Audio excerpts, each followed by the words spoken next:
Paz do Senhor, irmãos, tudo bem? Espero que sim. Eu trago uma mensagem intitulada Como Permanecer Fiel Diante do Fogo Ardente. E eu estarei baseado em Daniel no capítulo 3. Eu vou ler alguns versículos espalhados para não ter que ler a história inteira, tá? A história dos amigos de Daniel em relação à fornalha do fogo ardente. Amém? Vamos começar a acompanhar? A partir do versículo 1 de Daniel, no capítulo 3, diz assim: O rei Nabucodonosor fez uma estátua de ouro, cuja altura era de 60 côvados e a sua largura de 6 côvados, e levantou-a no campo de Dura, na província de Babilônia. Versículo 4. E o arauto apregoava em alta voz: Ordena-se a vós, ó povos, nações e línguas, quando ouvirdes o som da buzina, da flauta, da harpa, da sambuca, do saltério, da gaita de foles e de toda espécie de música, prostrar-vos-eis e adorareis a estátua de ouro que o rei Nabucodonosor tem levantado. E qualquer que não se prostrar e não a adorar, será na mesma hora lançado dentro da fornalha de fogo ardente. Versículo 13. Então Nabucodonosor, com ira e furor, mandou trazer a Sadraque, Mesaque e Abednego, e trouxeram a estes homens perante o rei. Falou Nabucodonosor e lhes disse: É de propósito, ó Sadraque, Mesaque e Abednego, que vós não servis a meus deuses, nem adorais a estátua de ouro que levantei? E responderam, versículo 16, responderam Sadraque, Mesaque e Abednego, e disseram ao rei Nabucodonosor: Não necessitamos de te responder sobre esse negócio. Eis que o nosso Deus, a quem nós servimos, é que nos pode livrar. Ele nos livrará da fornalha de fogo ardente e da tua mão, ó rei. Versículo 23 e último diz assim: E estes 3 homens, Sadraque, Mesaque e Abednego, caíram atados dentro da fornalha de fogo ardente. Irmãos, nós vemos aqui nessa história, e é uma história absolutamente de poder do Senhor, que 3 jovens se negaram, a se prostrar diante de um ídolo, diante de uma estátua de ouro, de forma de adoração. E por causa disso eles foram punidos a serem levados para dentro de uma fornalha de fogo ardente para serem queimados vivos. E foi exatamente isso que aconteceu. Eles foram enviados para essa fornalha. Mas ocorre que quando tudo começou a pegar fogo lá dentro, eles não se agitavam, eles estavam quietos. E as pessoas lá de fora viram um homem com eles. E o mais interessante, o mais maravilhoso, o mais poderoso, eles intitularam esse homem chamado Filho de Deus. Conseguem perceber isso, irmãos? Nós estamos falando de uma história do Antigo Testamento. E no Antigo Testamento, eles já falavam que ali junto com Sadraque, Mesaque e Abednego, dentro de uma fornalha de fogo ardente, da qual era impossível sair vivo, existia o Filho de Deus lá dentro. Deus, através de Jesus Cristo, salvou aqueles 3 jovens. E hoje, como eu expliquei a mensagem, a gente quer saber como que a gente pode permanecer fiel diante do fogo ardente, diante dos problemas, diante das dificuldades, diante das coisas que aparecem perto da gente e são, por muitas vezes, e talvez aos nossos olhos, sejam impossíveis de solucionar. Mas é importante que, como cristão, a gente olhe pelos olhos espirituais em tudo. E a gente vai ver a mão de Deus sobre todas as coisas. Amém? A primeira coisa que eu trago para os irmãos, o primeiro ponto é: eles não se impressionaram com o glamour deste mundo. É muito importante. Infelizmente eu vejo pessoas caindo, desistindo do caminho de Deus, desistindo de estar no trajeto que Deus definiu para cada um de nós, porque olhou para o mundo e se empolgou com o mundo. Lembre-se, o mundo jaz no maligno, e nós estamos nesse mundo de passagem, então a gente não tem que se empolgar com as coisas do mundo, nós temos que estar firmados na rocha.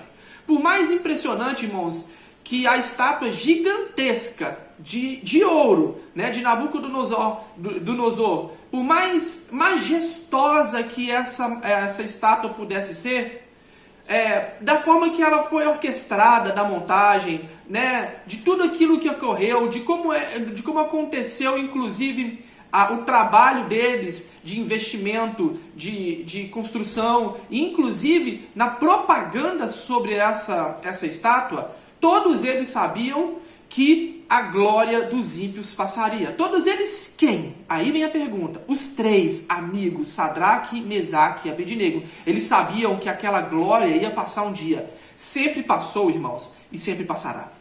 Nós vemos hoje ex-presidentes que tiveram a sua glória e por muitas vezes foram adorados por pessoas e a glória deles passou. Nós temos o atual presidente que por muitas vezes está sendo adorado pelas pessoas e a glória dele também vai passar. Nós temos governadores, cantores famosos, pastores que nós estamos colocando glória neles, mas essa glória vai passar e ela é passageira.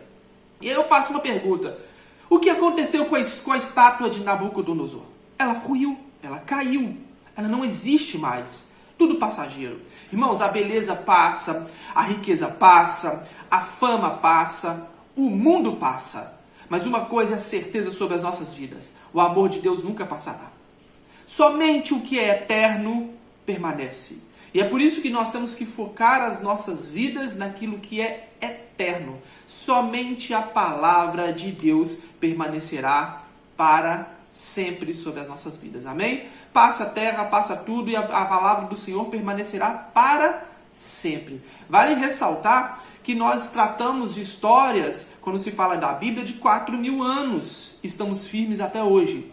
Eu gostaria que alguém me contasse, você que está me ouvindo e vendo essa mensagem, uma história de 4.000 anos atrás que não seja bíblica, que seja histórica e que seja real. Difícil, né? Mas quando se trata da Bíblia, a palavra do Senhor, ela permanece. E nós temos muito e muito a contar, não é verdade? E o segundo ponto, né, já que a gente disse que o primeiro ponto é não se impressionar com o glamour deste mundo, com as coisas que o mundo nos oferece, o segundo ponto é, eles tinham amigos fiéis. Nós precisamos ter amigos fiéis. Aqueles amigos que andam com a gente, amigo que não falha com a gente, que não levanta falso testemunho da gente, que faz com que a gente esteja sempre crescendo. E, principalmente, que nessa caminhada cristã, eles possam fazer essa mesma caminhada que a nossa. Eu tenho o costume de dizer que eu só ando com profeta, né? Quando eu trato da minha vida espiritual, eu só ando com profeta. Eu não vou tratar da minha vida espiritual como uma pessoa que não seja cristão, que não esteja andando nos caminhos do Senhor. Não tem como eu tratar de vida espiritual junto com essas pessoas. Então nós precisamos de cultivar os amigos fiéis a Deus.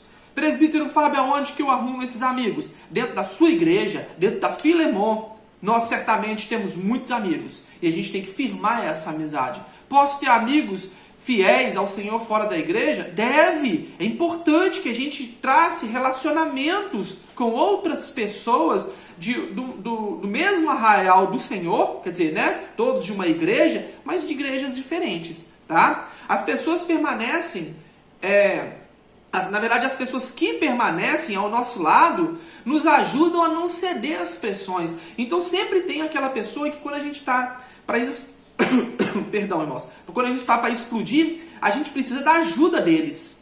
É nesse momento que o verdadeiro amigo aparece. O verdadeiro amigo cristão aparece. Porque ele não vai permitir que você caia. Ele vai estar do seu lado e vai te ajudar no momento da sua dificuldade. Assim como o Sadraque pôde olhar para o lado e viu Mesaque e Abednego, os outros também puderam olhar e ver os seus amigos falando assim: esse é o meu amigo e eu vou seguir o que ele está fazendo porque é certo. Eu não estou sozinho no meio da multidão. Eu vou junto com os meus amigos fazer o que aprouve para a glória do Senhor. Amém? Então, já que a gente está falando de amizade e de fidelidade e de uma amizade pura e sincera, nós devemos santificar essas nossas amizades. Como que a gente santifica uma amizade, presbítero? Não permitindo que o pecado entre. Como? Fofoca, malícia, inveja, ciúmes, pecados que possam destruir a amizade. A gente não pode permitir isso. Eu tenho o costume de dizer isso: não leve para a sua casa pessoas, não leve para o seu ouvido pessoas que não te levam a Deus. Então escolha bem com quem você anda, porque assim como eu tinha um ditado desde criança, que eu ouvia da minha mãe, um ditado popular que dizia assim: me diga com quem tu andas, que eu te direi quem tu és. E nos dias de hoje, A gente aplica perfeitamente. Me diga com quem que você anda. E aí nós diremos, a comunidade, a sociedade vai poder dizer se você é um cristão. Olha como que isso é muito sério. Tá? Então a gente é avaliado, sim, com quem a gente anda. Tá? Como versículo base, lá em Provérbios, no capítulo 18, versículo 24, diz assim: quem tem muitos amigos pode chegar à ruína, mas existe amigo mais chegado que um irmão. Certamente você já ouviu pelo menos esse final dessa frase, né? Que existem amigos mais chegados que o irmão. Então, por muitas vezes, nós não temos na nossa própria casa uma referência espiritual, mas nós temos dentro da nossa igreja amigos, irmãos que podem ser extremamente chegados e pode dizer que são parentes próximos. Eu ouvi de um membro da nossa igreja essa semana, de que ele me considerava muito mais como que um irmão. Eu fiquei absolutamente feliz em ouvir isso. Absolutamente feliz em ouvir isso. Sabe, eu vejo como a minha responsabilidade aumentou em relação ao meu amor que eu tenho por ele. E é assim que nós devemos tratar uns aos outros. A gente tem que tratar os outros muito mais do que apenas um coleguinha dentro da igreja. Nós temos que tratar eles como irmãos na fé, porque certamente todos nós queremos ir para o mesmo lugar. Não é verdade? Todos nós queremos ir para o céu, então vamos juntos para glorificar ao Senhor. Amém? E o terceiro ponto é: eles tinham uma perspectiva correta da vontade soberana de Deus. Título grande, né? Normalmente eu trago títulos bem pequenos, esse título ficou muito grande, mas ele foi importante. O que acontece? Muitas vezes a gente olha para Deus e acha que Deus ele está a nosso serviço. Não, ele não está ao nosso serviço. É o contrário. Nós temos que ter essa perspectiva da vontade de Deus. A vontade dele é soberana. Então sou eu que estou à vontade de Deus. A vontade de Deus vai ser soberanamente sobre a minha vontade. O Senhor Deus é interessante se a gente for analisar, né? Porque se a gente for ver aqui na leitura bíblica, o nosso Deus salvou Sadraque, Mesaque e Abednego. E aí eu pergunto para o irmão que está me vendo agora nessa mensagem: o que Deus fez em relação a Estevão? Estevão foi um homem de muita fé. Estevão foi um homem extremamente usado por Deus. Foi um diácono por excelência, mas ele foi apedrejado. E aí a gente fala: mas Deus salvou os 3 jovens e não resolveu salvar Estevão? Pois é o mesmo Deus agindo de forma diferente em situações aparentemente iguais, né? Pessoas que estavam sendo atacadas por um possível inimigo, mas Deus agiu de forma diferente. Acontece que Sadraque, Mesaque e Abednego, assim como Estevão, eles não eram adeptos a essa ideia positivista e barata que é oferecida para a gente hoje, de que Deus está a nosso serviço e Ele vai nos salvar, vai nos livrar, vai nos curar, vai nos abençoar, porque nós determinamos. É aí que é importante que a gente entenda. Hoje eu estava vendo uma página no Facebook e ele fez uma pergunta assim: conte casos de revelações, vou usar como a palavra, como a página diz, fajutas, tá? E aí eu vi as pessoas trazendo testemunhos de revelações que fizeram sobre elas, muitas vezes diante de uma igreja cheia, da qual não tinha cabimento, colocando determinação do que Deus iria e tinha que fazer sobre a vida dessa pessoa, como cura do câncer.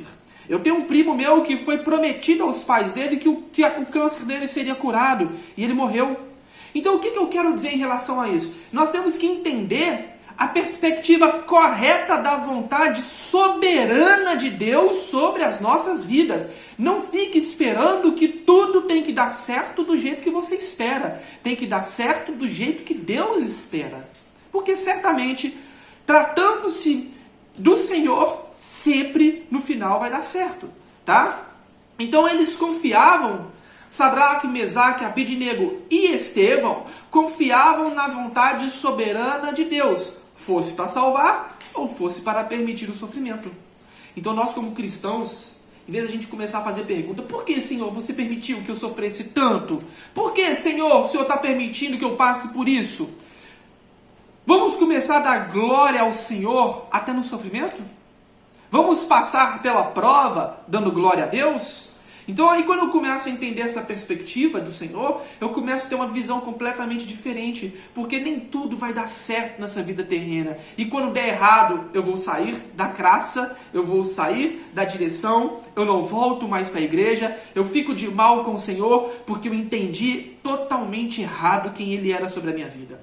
E hoje, através dessa palavra, nós estaremos cientes que o Senhor é soberano, e aconteça o que acontecer, se Deus salvar, amém, glória a Deus. Se Ele nos permitir morrer queimado na fornalha de fogo, amém, glória a Deus. Amém, irmãos? Eu espero que você tenha entendido isso, porque isso é muito importante na nossa caminhada. As dores fazem parte, andar no deserto fazem parte, mas uma coisa é certa: no final, aqueles que caminharem até o fim, que derem ouvido à voz do Senhor, receberão o galardão, receberão o prêmio final, salvação eterna, e poderão morar com Deus. Amém? Então a nossa vida é luta. Não espere melhorias muitas vezes, espere a glória do Senhor sobre a sua vida. Amém? E o quarto e último ponto, eles tinham fé inabalável, eles tinham fé e inabalável convicção.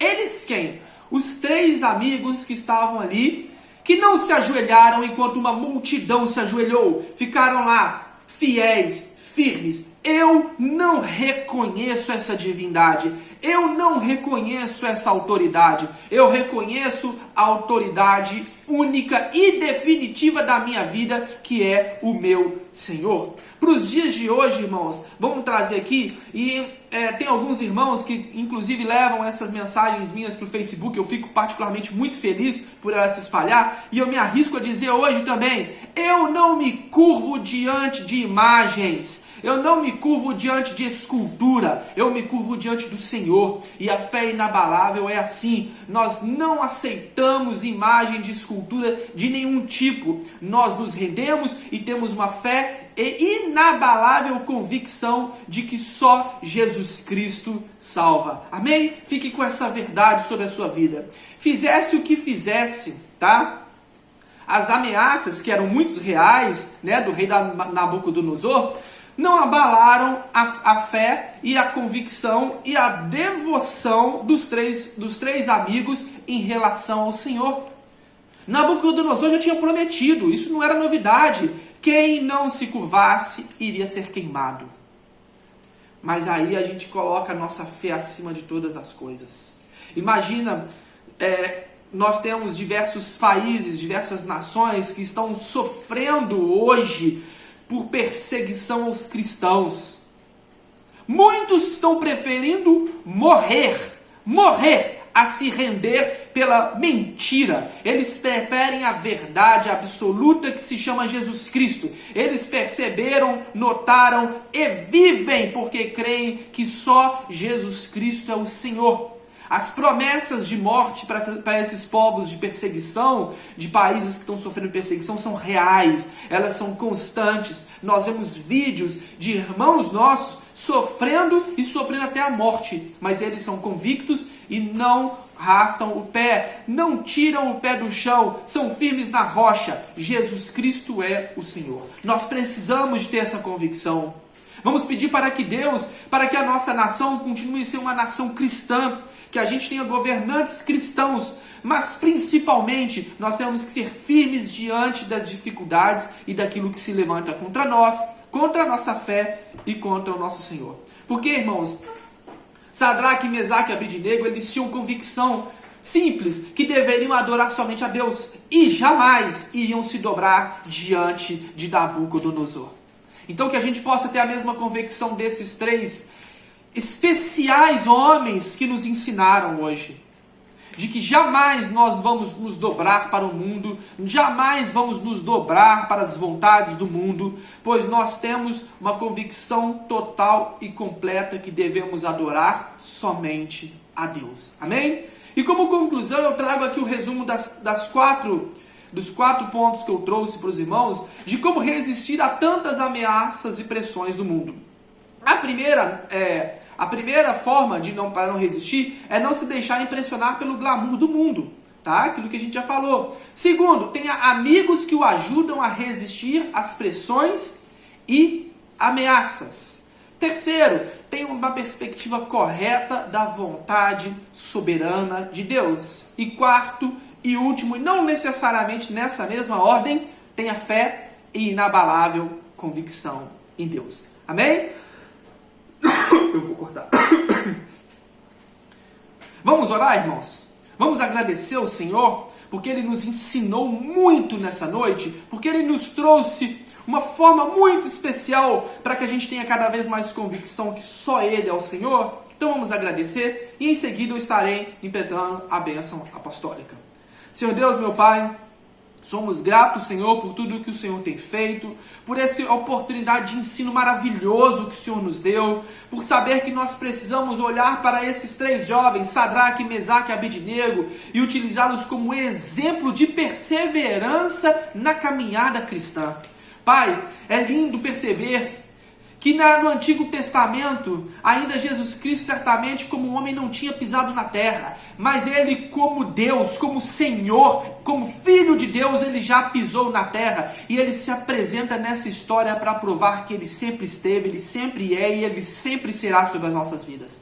Senhor, nós te agradecemos, pedindo para que o Senhor esteja cada vez reafirmando sobre as nossas vidas essa convicção de fé que nós temos e trabalhando sobre os nossos corações em cada momento que a gente esteja fraquejando, Pai. Pedimos para que o Espírito Santo esteja sobre as nossas vidas, para que a gente seja forte sobre cada situação que tenta nos desviar do nosso caminho. Senhor, e aqueles que chegaram a se desviar, que não estão andando segundo a Tua vontade, que estão fracos da nossa igreja, e daqueles que estão ouvindo essa mensagem que não são da igreja, que estão se sentindo fracos, em nome de Jesus, Senhor, eu peço para que o Senhor esteja fortalecendo os seus corações e preparando-os para uma longa e perfeita caminhada do Senhor, até que o Senhor Jesus Cristo volte e a gente seja arrebatado pelo Senhor. Senhor Deus, nós te agradecemos por tudo que o Senhor tem feito e ainda fará através do nosso único e suficiente Salvador de nossas vidas, o nosso Jesus Cristo. Amém e amém. Que a graça do nosso Senhor Jesus Cristo, que o amor de Deus e as doces consolações que provêm do Espírito Santo de Deus estejam sobre todos aqueles que aguardam ansiosamente a volta do nosso Senhor Jesus Cristo. E você que está me vendo e ouvindo, diga amém. Que Deus nos abençoe, irmãos.